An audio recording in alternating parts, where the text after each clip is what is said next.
চলচ্চিত্র জগতের একজন খুবই জনপ্রিয় নায়ক সালমান শাহ, যাকে আজ থেকে ৩০ বছর পূর্বে তাকে হত্যা করা হয়েছিল।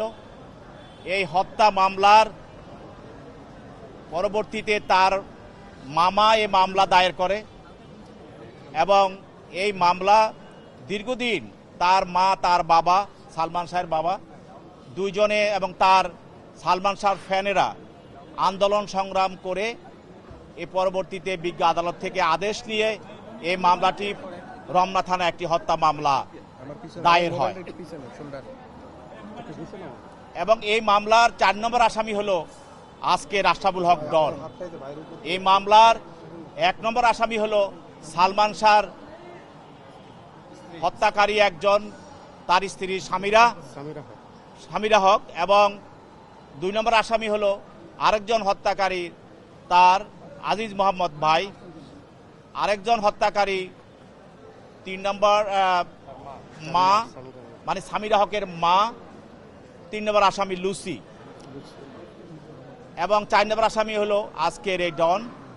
এইসব মোট ১১ জন আসামি এই মামলার আসামি।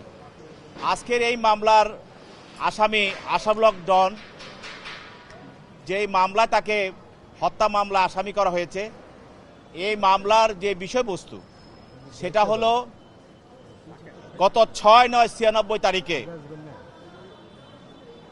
সকাল ৯টা ৩০ ঘটিকার সময় সালমান শাহের মা এবং সালমান শাহের বাবা এবং তার ছোট ভাই তার স্কাটনের বাসায় তার সঙ্গে দেখা করতে যায়।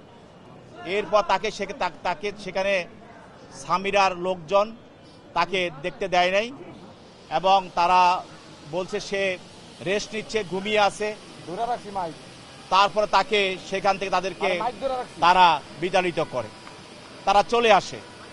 এরপরে রাত ১১টার দিকে, 11:30টার সময় সেখানে একজন প্রোডাকশন ম্যানেজার সে ফোন করে জানায় সালমান শাহের মাকে বা বাবাকে যে সালমান শাহের অবস্থা খুব খারাপ, সেই জন্য কী অবস্থায় আছে আপনারা আসেন। তখন সেখানে সালমান শাহের মা, তার বাবা এবং তার ভাই তারা সেখানে যায়। যাওয়ার পরে তাকে দেখে যে সে মুমূর্ষু অবস্থায় পড়ে আছে এবং তারা দেখতে পায় যে তার অবস্থা খুবই শোচনীয় এবং প্রায় সে মৃত। সেখান থেকে তাকে হোলি ফ্যামিলি হসপিটালে নেওয়া হয়, সেখান থেকে তাকে আবার ঢাকা মেডিকেলে নেওয়া হয়। সেখানে ডাক্তার তারা মৃত বলে তাকে ঘোষণা করে। ইতিমধ্যে এই মামলার যতজন আসামি আছে সবার বিরুদ্ধেই গ্রেপ্তারি পরোয়ানা জারি করা আছে এবং তারা যেন বিদেশ যেতে না পারে সেই মর্মেও নিষেধাজ্ঞা দেওয়া আছে।